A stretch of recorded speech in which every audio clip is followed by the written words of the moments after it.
Welcome to this tutorial on sound. Sound is moving energy that travels as a pattern of changing pressure. Sound needs a medium in which to propagate and can travel through gases, liquids and solids, but not in a vacuum, which explains why there is no sound in space. It is essential to understand that sound is not a thing in itself, but a property of the medium through which it is travelling. It is common to characterize sound as a vibration, but this can cause confusion. It is true to say that a source must vibrate to create a sound wave, but it is better to think of the sound wave itself as a moving pattern of alternating high and low pressure energy.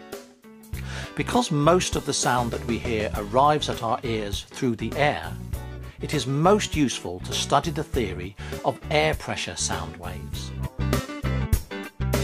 The air that surrounds us is made of particles known as air molecules. It is not important to know what these molecules are made of.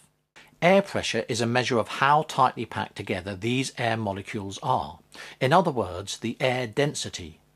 When an object vibrates, such as a guitar string, and sound is created, the surrounding normal atmospheric air pressure is temporarily disturbed. Incidentally, normal atmospheric pressure depends on altitude.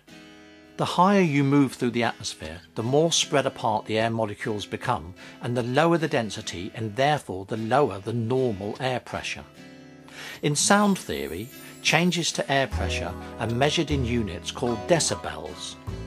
This is the amplitude, volume or loudness of the sound. Decibels are covered in a separate tutorial video. Sound is created when an object vibrates and disturbs the pressure of the surrounding air. Such an object is called the source. The source may be a loudspeaker, a drum, car engine, or anything that makes a sound.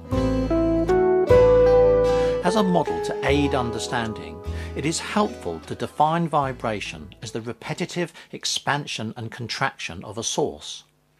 A cycle of vibration goes like this. Source starts at original size. Source expands and gets bigger. The source reaches maximum size, bigger than normal. The source contracts, gets smaller. The source returns to the original size. The source contracts and gets smaller than normal. The source reaches minimum size, smaller than normal. The source expands again and gets bigger. And finally, the source returns to its original size.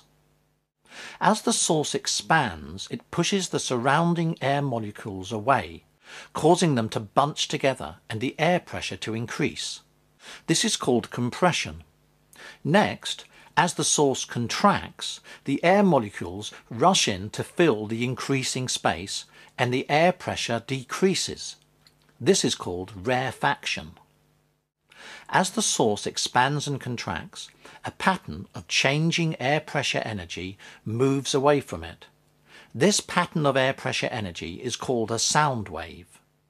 It is important to understand that individual air molecules do not travel from the source to the listener's ear, but oscillate or vibrate back and forth around a fixed point, knocking against each other and thereby transferring the changing air pressure energy to one another.